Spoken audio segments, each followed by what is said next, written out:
My guest for today is an international educator and influencer licensed in barbering and cosmetology.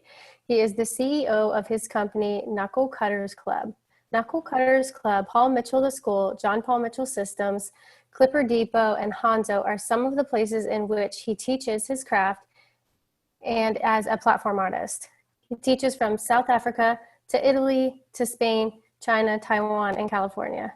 He has been published and presented in Milady's 2017 edition of the Barbering Textbook.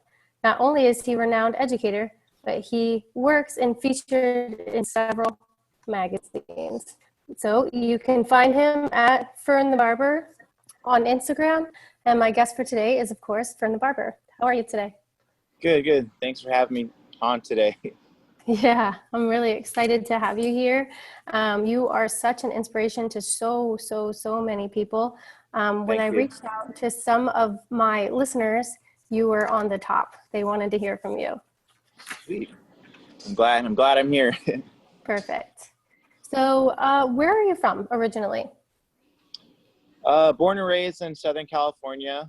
I lived in Texas for a little while, but that was like for about 6 months, but then just came back home. So yeah, grew up here and never left.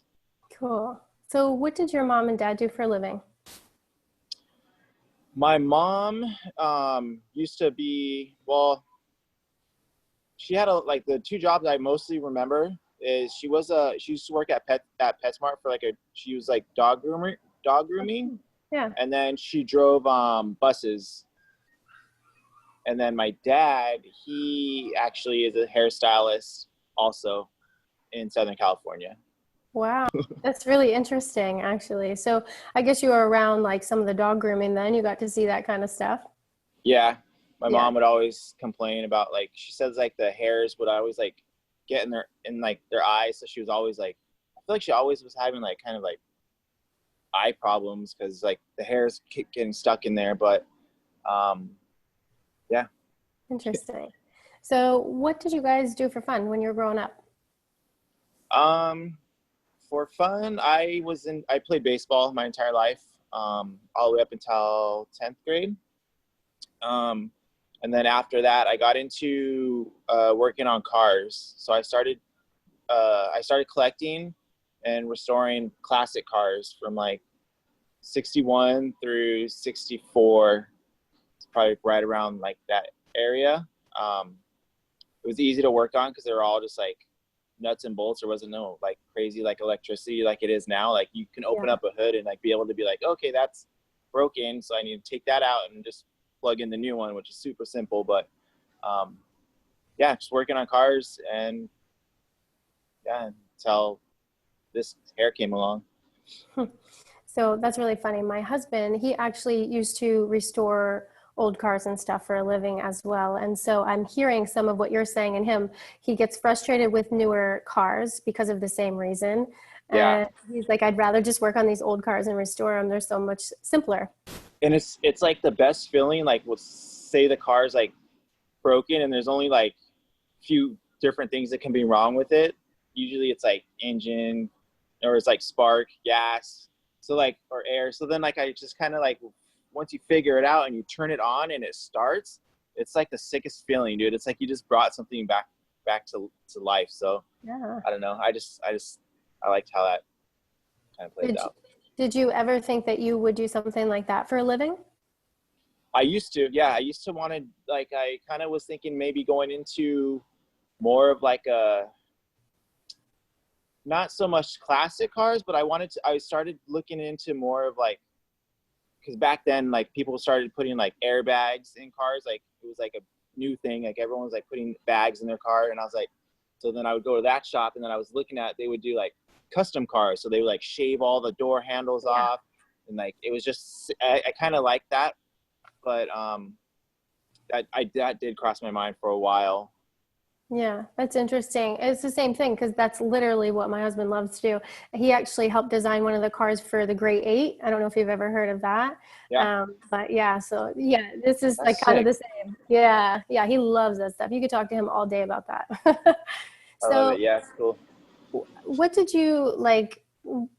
Since that was your original dream and your goal, like at what age did you actually realize that you wanted to do hair? Um, this is this.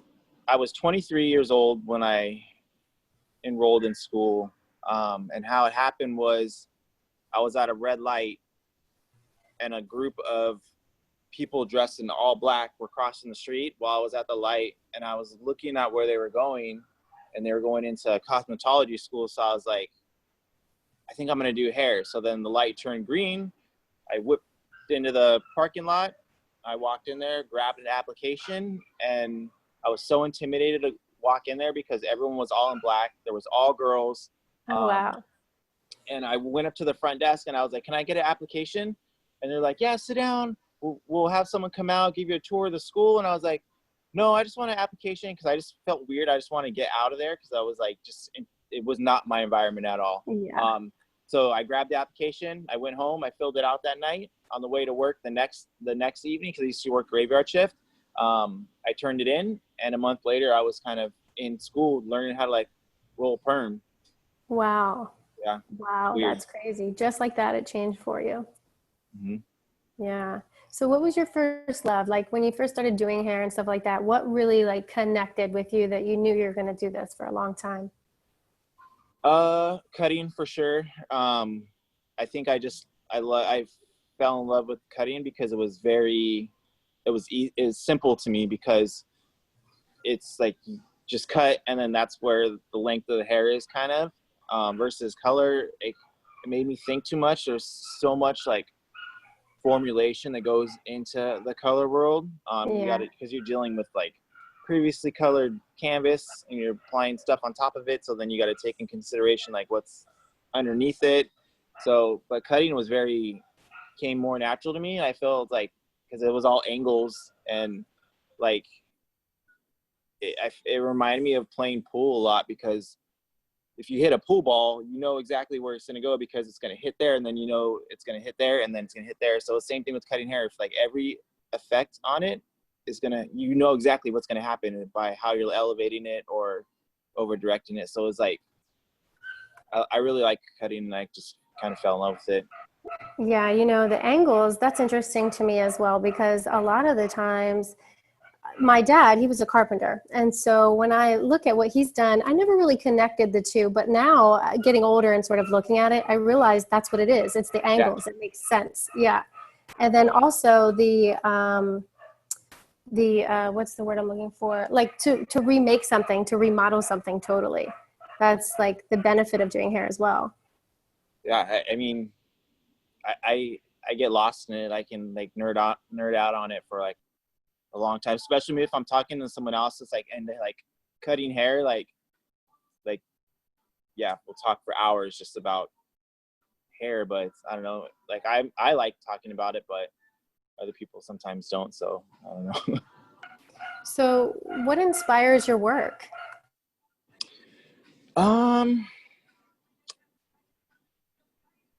I don't know. I get that question asked a lot, and I feel like 80% of my work is pre-planned, just based off of like bone structure and just like pretty much client lifestyle. And if they give me freedom, I'll usually just kind of fit it to their head, right? But the last creative part comes at the usually right while I'm blow drying the hair. Um, that's where that last little like bit comes in where I'm like, what would look sick if I were to do this and that. But it's like I didn't plan it in the beginning. It all comes, that last part of the haircut is at the very end. So like 80% of it's like is planned, but that last little bit, the little extra is like, I don't know, have no idea where it's coming from. It just kind of comes from the hip. So I don't like, I'm still trying to figure out where I'm pulling that out from, but I don't have no idea where, like, I can't get inspired by like a building or like a painting. I tried. I used to try and force myself to do it, but I can't do it. I can't see a building and get inspired to create a haircut based off of it, or a painting, or I don't know. I would say it's more like how I'm feeling while I'm doing the haircut, or like if I'm in a bad mood, I feel like the haircut comes out bad. But if I'm like cool and like I'm like having like a great day, like I feel like it translates into the haircut too. So yeah, I don't know. That's always been a hard one for me. It's always hard. Yeah, it's kind of like a feeling or a vibe, right? Something like that. Yeah. Exactly.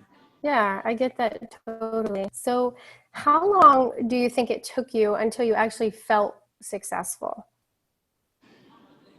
I feel like I don't know. Like I still feel like I'm still not there yet. I feel like I'm still like I don't look at my I don't I mean I can look back and look through all the stuff that I've done. I'm like, dang, I came pretty far, but right now like I still don't I feel maybe that's how I don't know. I don't know if there's a part where you get to the you're like I made it, like I'm successful, but like I feel like I'm doing good right now. Um but honestly like I don't feel like I'm there yet, like successful. I mean, yeah, there's still like work to do, I feel like. Yeah.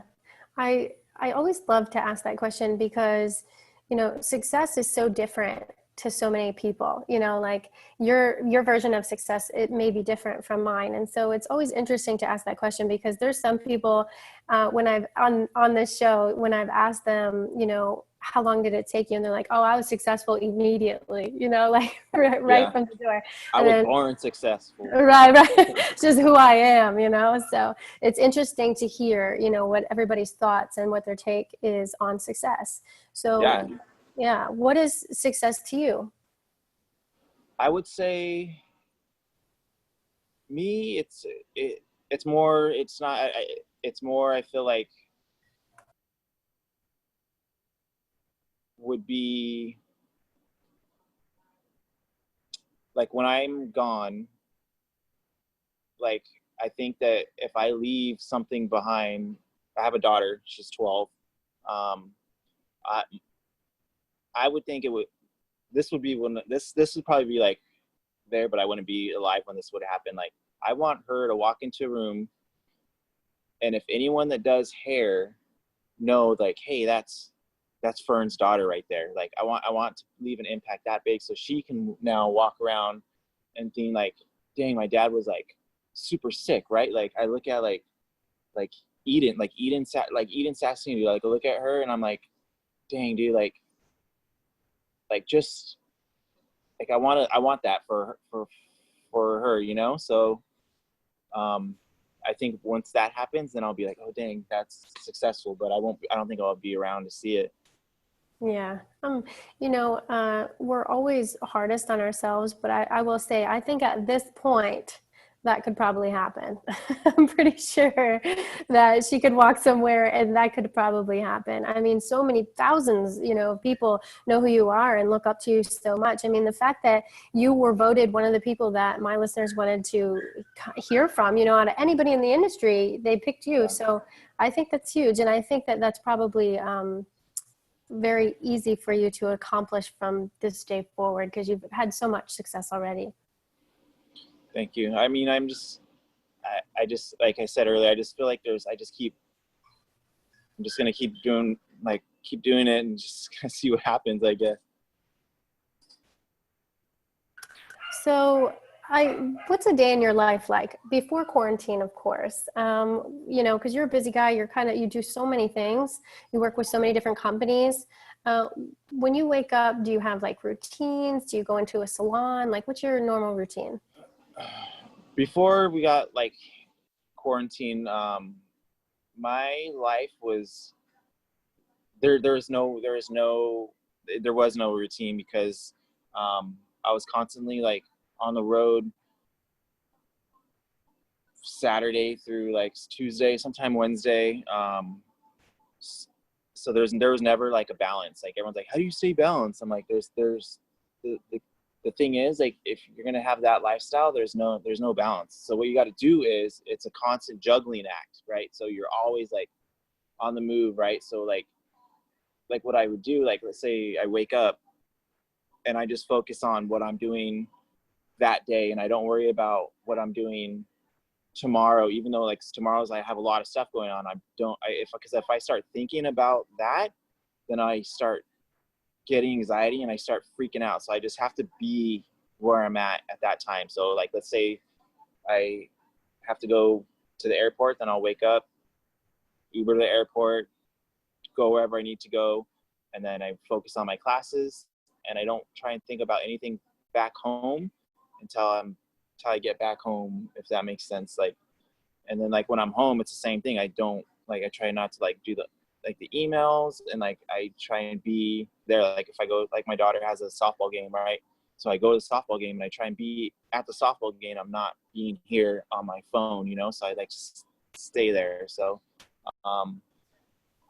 there's not a routine. It's just, I just try and just focus on what I have to do that day. Yeah.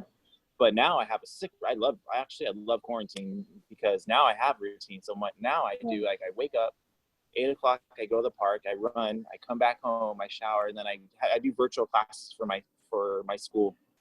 So I do classes.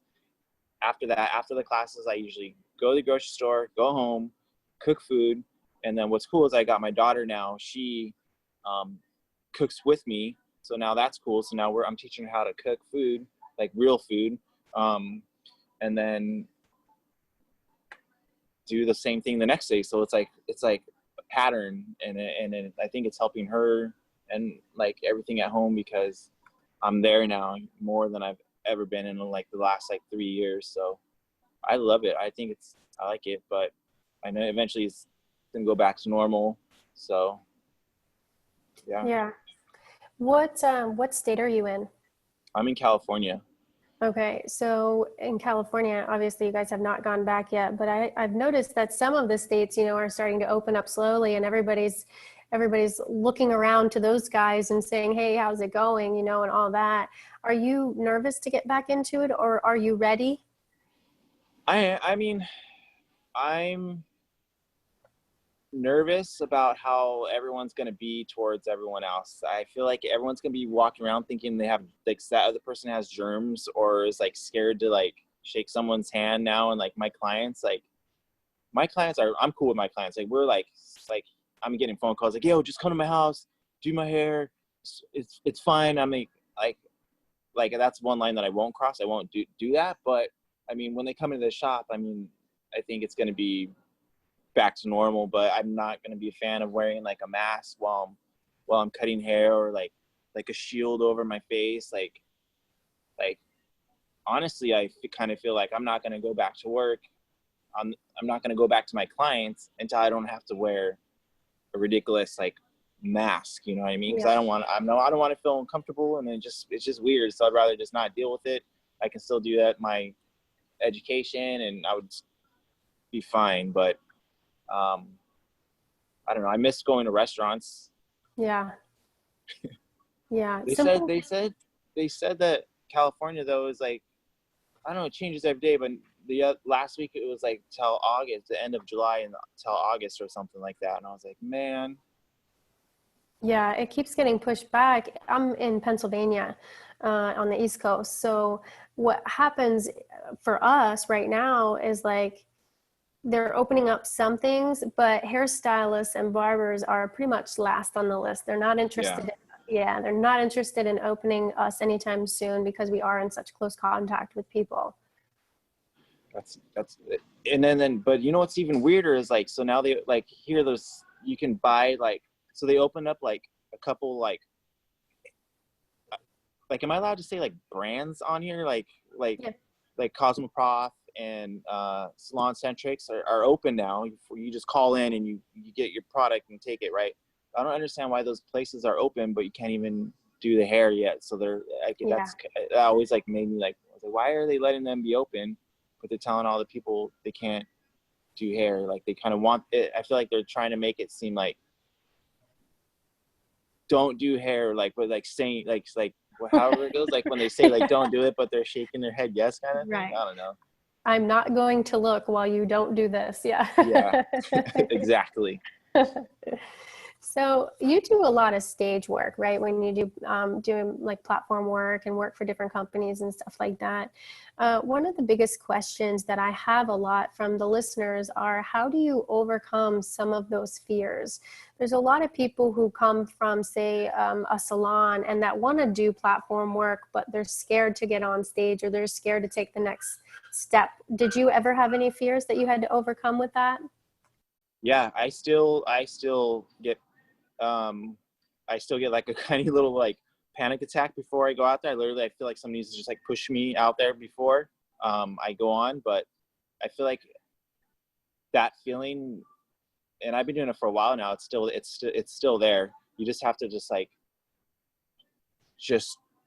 go out and do it. But yeah, it's scary because you have all these eyes just watching you.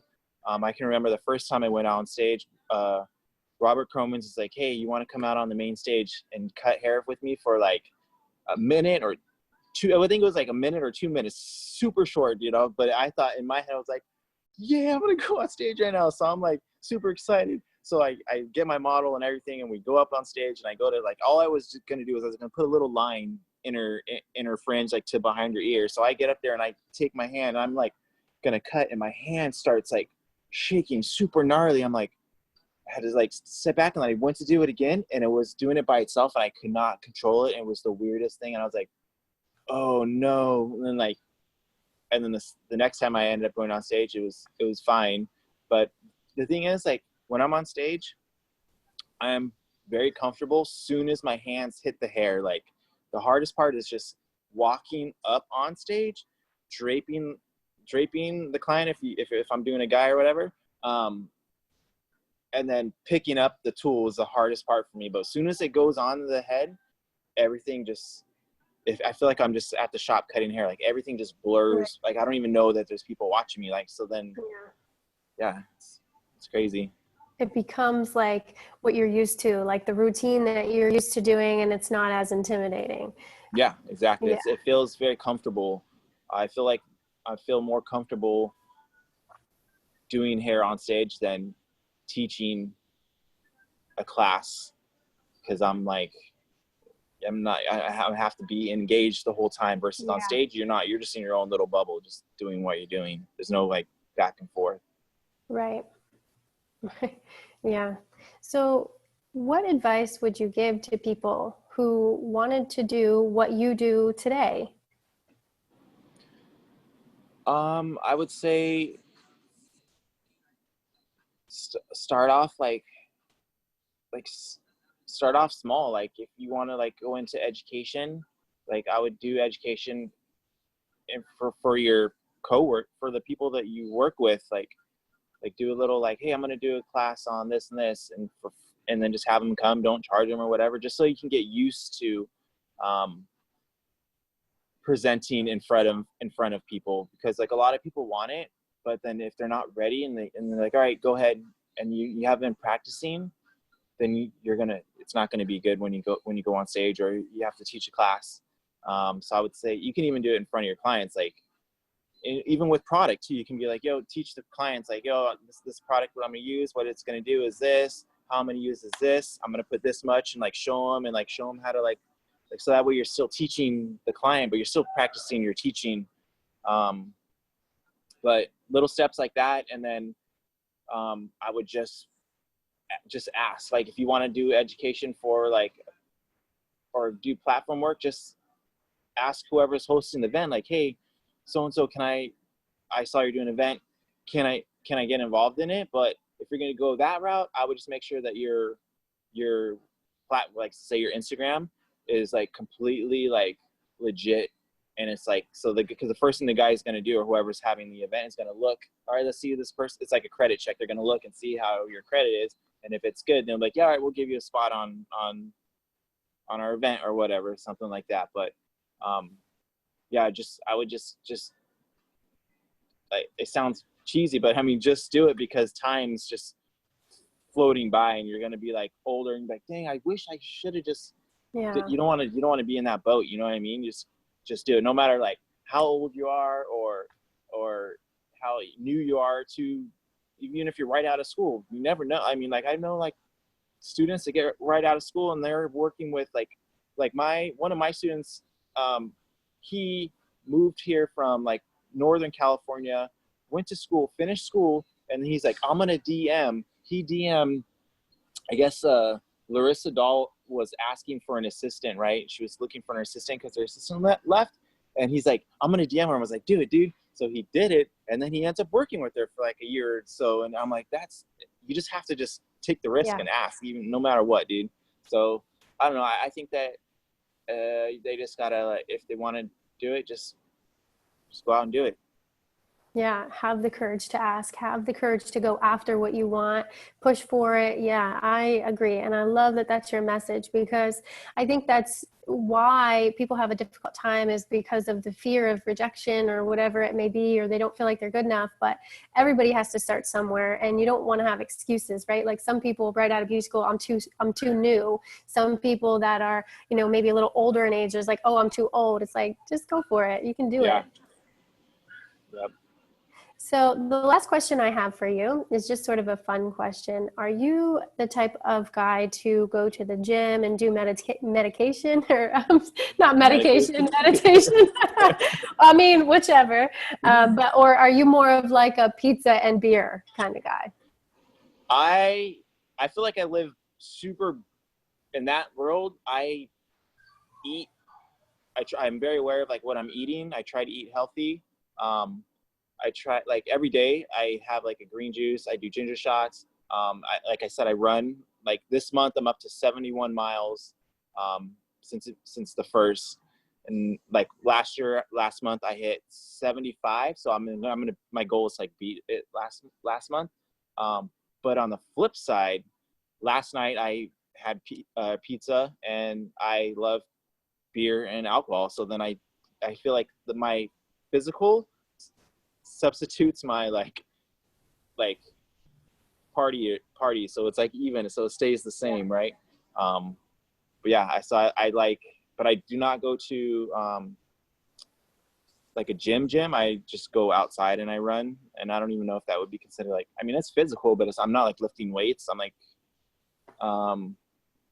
but yeah, I love pizza and beer and the gym and running. Yeah. But yeah. It's kind of like the work-life balance, right? It's the juggling act again. It's just like a little of this, a little of that. I got to make up for it here and there. Yeah, work hard, play hard. Yeah, yeah. Well, Fern, that's all the questions that I have for you. Thank you so much for being a guest. I realize that time is so extremely valuable, and thank you for sharing your time with us today. Anytime. Thank you for having me. I appreciate you having me on here, and thanks for everyone that requested me to be on here.